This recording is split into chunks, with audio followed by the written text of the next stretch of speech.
Welcome to Worldcloud Logistics TV. My name is Jimmy Tran. I run a warehouse business and a trucking business, logistic as well. Here we have is Vu. Hi Vu, thank you for joining us today. Hello everyone, my name is Vu and I am the owner of a shipping company, Metta Shipping, born and licensed MBOCC. Can you tell us what you do, what you're specializing in? Right, so we specialize in food and beverage. The majority of our customers in the portfolio are Boba stores throughout the US. We probably have a little bit more than or close to 200 different Boba stores. Wow. So in this video, we're going to talk about, what the title of the video is how to import boba or where to get your boba supply.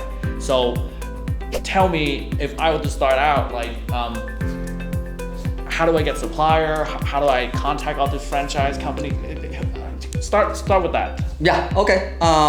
We currently working with all of the biggest franchisor as far as in the boba industry. You name it a boba company or franchisor, chances are they our customer. So I have contact information for all of them. If anybody interested, just shoot us an email, send us a text. We are more than happy to share the contact with you guys. And then how about if I want to do my private label, can I also contact you? Of course, I also have been dealing with a lot of wholesalers overseas and in the US, already have supply in the US, yes. So if you decide that you want to do your own concept or your private label, we also can make the introduction for overseas manufacturer or the US wholesaler for you guys as well. How about the rules and stuff like that? Like I'm here because I want to learn about how to import boba. You know all the rules and stuff like that to help me out, right? If I were to use you. Right. So I think one of the key components before anybody decide to do private label or even to go with a franchisor is the importer yourself, right? You guys have to understand the rule and the regulation. What are the requirements to be the importer? What are the requirements to be a manufacturer overseas? Because obviously you are dealing with food and beverage for human consumption. There are more than just US Customs as a government agency that you need to deal with. Specifically FDA, Food Drug Administration, and also USDA as well. So you have to really understand that there are certain rules and regulations you need to abide by the rule. Otherwise, if you don't get that, it will be a lot of problem in the road in the future if you want to bring supply in. And then I could come to you and then I could ask questions about this as well and how to register because your company been doing bobas for so long. Yes, of course, yeah. So we help importer register for, before you get to that point when you bring it in, you have to register yourself. What I loosely call is open a profile as an importer with US government agency, right? There are steps involved in there. Specifically, the first one is you need to obtain your DUNS number. Without the DUNS number, you can't bring any food or any beverage into the US. Okay. You need to apply for your DUNS number first. And then when you have your physical store location, it is highly recommended for you to register with the FDA. Got it. Right? And then if you want to dive deeper into it, if you're bringing in milk product, then you also need USDA permit as well. These are facts. Right? Don't let any other shipping company out there that might not have any knowledge about it tell you otherwise, right? These are facts. These is just like you and I paying tax. Like you have to have these. Okay. Other than that, you will be on the blacklist of US Customs, and it's really a big headache if you don't have that. Got it. Yeah. Okay. So if I had to start my store, how to import boba and stuff, I could go to you. You have the supplier for private label, and if I want to do a franchise, you also have contact, right? Yes, okay. Of course, yeah. Okay. Yeah, I have supplier, I have manufacturer overseas, I have wholesale supply in the US. I also have contact information for all of the bigger brand for the franchisor in the US as well. What is some of the brand? Ding Tea specifically, probably in sheer size and store, Ding Tea probably the biggest one, right? Okay. And then I also work with Share Tea. I also work with R&B. And then, a few other smaller, such as I used to work with Da Boba, and then a bunch of other smaller brands as well. Yeah. And then finally, shipping, we could go to you as well. Yeah, I mean, we typically provide door-to-door service. I want them to spend all their time and effort just to build a store. The rest of it, that's what I come in. Okay. You don't have to worry about how I ship this, how I ship that. Just worry about how many stores you are going to open in a few months. Got it. Right? How much money you're gonna bring in from that store. Yeah. The rest of the supply or getting the manufacturer, documentation, delivery. This is what Metta shipping come in for. Okay, got it. Yeah. So let's start with number one. Sourcing the supplier. What do I need to look in a supplier? What do they need for me to start buying from them? Yeah, this is excellent question, Metta.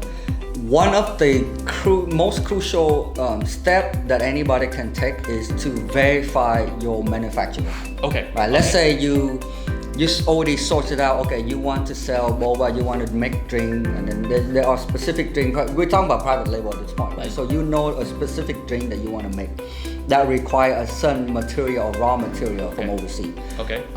You need to ask that manufacturer that you found online whether they are FDA registered or if they have all of the documentation for USDA.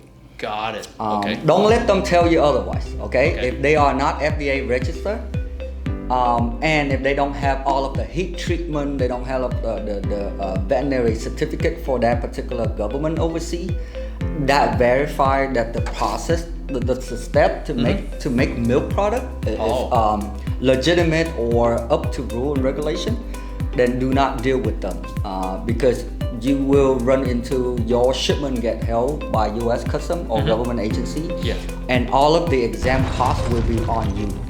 Not the manufacturer, not the shipper, but on the importer responsibility. And the product also get destroyed. So at that point, you can either have to destroy the product, and you can destroy the product yourself. Yeah. You have to hire a company that specializes in destroying products. Yes, that's right. They destroy it. You pay them a fee to destroy your product. Then they will give you the receipt to give to U.S. Custom to release you. Yes.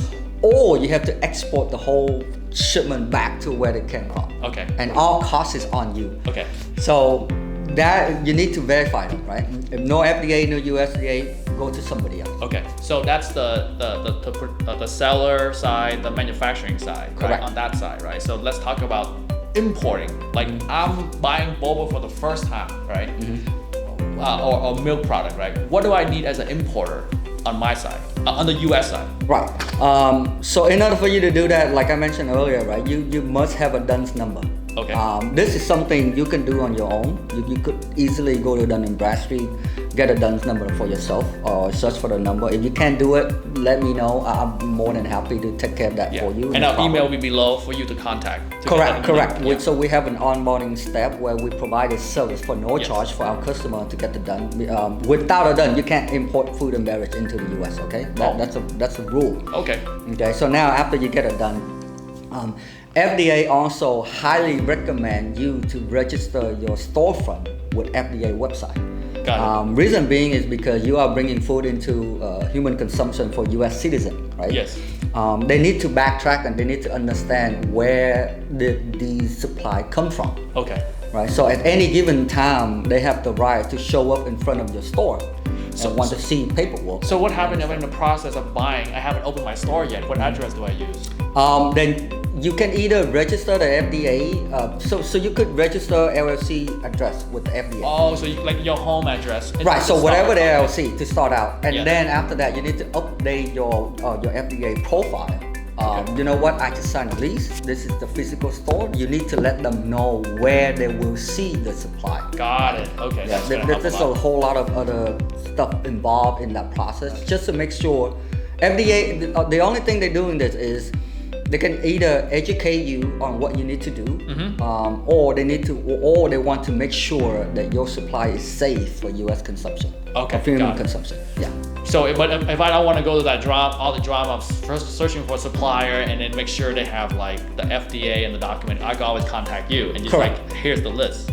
Correct. All right. Or you can just give me a list. I have several wholesalers that already went through this process. Okay. They already went through the headache.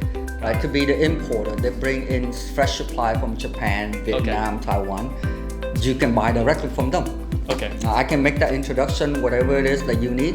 So basically, I have wholesaler that can supply for the entire store. So right now, if you want to open a boba store, Yeah, I want to open a store. I have wholesaler that can supply you everything. Cool. Sealer machine, equipment, boba supply, golden boba, like everything that you need to start out for a boba supply, I have it all. Oh wow. Yeah, Oh, I have wholesaler for okay. that. So Yeah. so that's number one. Number one, we know where to source now. We could go to you or we could source it ourselves. Reliable source, right? Correct. All right. So number two, I know that. So there's two ways to open a boba store or any type of store, right? You could go private label, which means like I just open my own store. I start out from ground zero. And then number two is I could go through a franchise like Din Tea. Tell me about that because you help so many people open store. Right. So before you get all of that supplying, right, you got to figure out, do I want to do my own private label, or is it worth it for me to sign a franchise agreement with a franchisor? There are benefits from both sides. There's downfall from both sides, right? Yeah. So let's start with the private label first. Yes. Okay. What you need to do is, well, obviously you have to source the manufacturer yourself. Which I could go to you. Yes, you need to, of course, Yeah. right? But you still have to make sure that particular manufacturer give you the supply that you like for your formula, for your own drink. Okay. Okay, just because their supply is legitimate, right? Like vet and everything, that doesn't mean their taste would be like how you want it to taste, right? Because you need to come up with your formula, the way you make the certain drink. You have to like it. You can contact the manufacturer overseas, and then you can ask them to send you sample. Yeah. Oh. Send Okay. you- send this more- I'm talking about like Taiwan, right? Yeah. Boba come from Taiwan. Yeah. For the majority of the supply, the syrup, the tea, the boba, and most of the stuff are from Taiwan, because that's the birthplace for boba. Yes. Okay. There are a gazillion manufacturers in Taiwan that can provide sample for you. Right? Oh. So bring in sample first, see if those sample actually work for your drink. Right? You come up with your formula, make it worth it, and then you can proceed to the next step. If not, then you keep going down the list for the manufacturer. Got it. Okay. Right? So I think that's very important for you to do your own private label. Is the freedom to do whatever the drink you like. Got it. Anything you want to add on the menu, you can come up with it. You feel strongly confident enough, you do it. Okay. Right? You don't have to ask for any permission. Yes. Right? The downside of it is that you have to put in your time and effort for that R&D, research and development, to develop that drink, to make sure people like it, and then it takes time to build up your brand. Okay. On the flip side, you go with a franchisor. You don't have to worry about verify all the manufacturer, because the franchisor already have that taken care for you. Got it. Okay. Right? You just need to be able to have the paperwork to be the importer. However, there's guideline and rule you have to follow. You can't just add your own drink on it. Yes. You have to ask for permission. Yes. Most of the time they will shoot it down. Yes. You can't just make up Jimmy BV tea, milk tea, and then put up the menu. They won't allow you. Okay. They won't allow. Okay. Right? Because they already put out their R&D, research and development, to develop the brand. Yes. Everybody, most of the US, the people that drink tea, they know R&B, they know drink tea, they know share tea, blah blah, Okay. right? So they already put in the work. So that's the downside of it, that you lose a lot of the freedom. Okay. So now let's go through a franchise, right? If I go through a franchise, do I still need to import by myself? Do I still need to import them in, or can I just buy wholesale here? Excellent question, brother. So you can actually choose different franchise. Some of them you have to bring your own stuff in. You have to be the importer. Got it. A few of them have US headquarters, where you don't have to worry about all of that paperwork to be an importer. Yes. You can buy from them directly within the US. Got it. Yeah, Okay. you just need to understand and do your homework. Okay, if I go with franchise A, what do they have? What will they offer you? If I go with franchise B, what are the downfall and the money? Because every franchise have a franchise agreement. That means you have to pay a certain fee for them. Okay. Some will have a 3-year franchise agreement, some have the 5-year franchise agreement, right? So okay. you just have to do your own homework. Okay. Yeah. So the benefit of franchise is I start out faster, but I just follow the rules. Of course. Okay. Yeah. So, They already build everything for you. okay. Got They it. have the brand, they have the brand recognition, they have the drink, they already have the supply, they did all that for you. You just follow the guideline, follow the rule, Yes. and run your store successfully. Got it. Okay. On the other side, private label, you basically build up everything. You do yourself. Okay. Yeah, you build up from scratch. Okay. But we are here. I don't mean to scare anybody who want to do private label. I have already have a formula for every private label or whatever the private label you would like to start. We can help you. We can coach you, we can guide you, we can consult with you, the manufacturer and the location and how to start and what need to do. Because we've been doing this for 6-7 years now, and I have seen a lot of franchise going through, the F and L and the up and down and all that Got stuff. it. Okay. Yeah. All right. So now number 3, shipping, right? It's one, for me, if I open the store for the first time, it's one of the concerns. I can't buy like a full container full of boba. My store probably can't fit everything. So how does shipping work if I'm just gonna buy like a few pallets? How do you help me with shipping? Right. So one of the things is boba drink, right? Very, very seasonal. Okay. So one of the key components that an owner needs to understand is just because your best seller at this month is strawberry milk tea, that doesn't mean 2 or 3 months from now the strawberry milk tea still be a hot item, right? So you have to do your inventory correctly. And in order for you to do that, you will not need to buy a whole container every single time. Okay, because a whole container can basically bring in 16,000 kilograms worth of supply or more. And in terms of volume, that's about 25 to 33 cubic meter worth of volume, which is a lot of volume. Yeah, it's a lot of volume. Right, you need a professional warehouse, you need inventory system, you need all that. So oftentimes my customer only need to bring in 2 pallet worth of supply. Yeah, that's right. One of the advantages that the system that we came up with to help is that if you only need to do 2 pallets, we have other customer in our group because we have close to 200 different stores in the US, different regions in the US. Yes, that's right. We can group them together. Yes. Right? So say for SoCal right now, all the different brands. Yes. Each of these brands have 2 or 3 pallets. I can combine the whole group of SoCal to book the whole container to share. Oh, I see. And that's how you'd be able to save a lot in terms of shipping costs. So then we would bring the container into a third-party warehouse, professional warehouse like World Crab Logistics warehouse. And then this is where World Crab Logistics come in. Right? Their team would devan it, palletize it individual store, and then we deliver to individual customer. Yes. And that's how they're able to save a lot of money. Yes. So one of the benefits of combining shipping with other food product together is, the thing is, this container is all boba stuff, food stuff, right? That's the benefit of it. Because if you were to go to another shipping company that have LCL shipment, it might be a pallet of food, might be a pallet of like machinery, it might be a pallet of clothes. So it's not right. So if you work with Vu here, it's gonna be all boba stuff, all food stuff, all restaurant supply stuff coming from Taiwan. So it's gonna be like a clean food container versus like a mixed container of like used engine and all this kind of stuff out there, right? Yeah. So elaborate on that point, right? If they ship less than container load, they can't control who are the other customer that share the container with them. That's right. And one of the thing about that, one of the disadvantages is because it's a mixed commodity in a container, such as used machinery, food and beverage, and then clothing and furniture and all that stuff.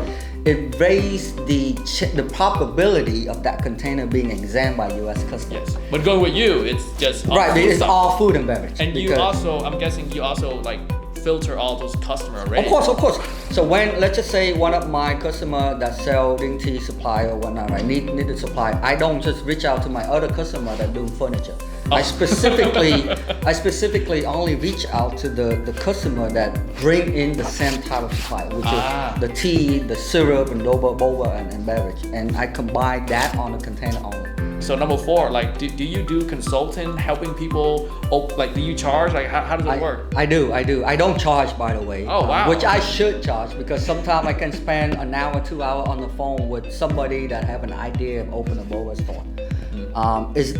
It's not that complicated, but it's not that easy to open a boba store. That's it. You don't do it with anybody else. Yes. Now, because of the food and beverage, USDA, US Customs, and USDA, FDA, so there are other things involved. So sometimes, I have seen this a lot, right? My customer already signed a contract with a particular franchisor. Have no idea that she will need to be the importer. Have no idea that she need to apply for this, apply for that, and have this, right? And then by the time it comes, the container gets stuck at a port of Long Beach. Going through inspection. We rather like we both do logistics. We rather just help you and like guide you first. At the beginning. At the beginning, it's actually saved us so much time because in the end, the cleanup part is oh my God! Yeah, you imagine months. imagine a container stuck at the port for 3 weeks already, right? All fee, all exam related is on the importer responsibility. Yeah, that's right. This customer called me and it's been 3 weeks and the bill is already like $5,000 ish in terms of exam. Yeah. And the container is the carrier is saying the container going GO because nobody pulling it out.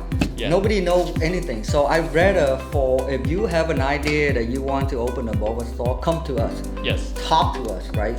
I spend 2-3 hours going through all of the information that we provide to you first before you make the decision. Before you sign anything. We rather that just spend 2 hours with you versus spend 3 weeks cleaning up. Yeah, a lot of money and a lot of effort involved in the cleanup process, especially if you want to import or if you want to do a Boba. Yeah. Right? More government agency involved, more headache, more rule, more regulation. You need to understand. Yeah.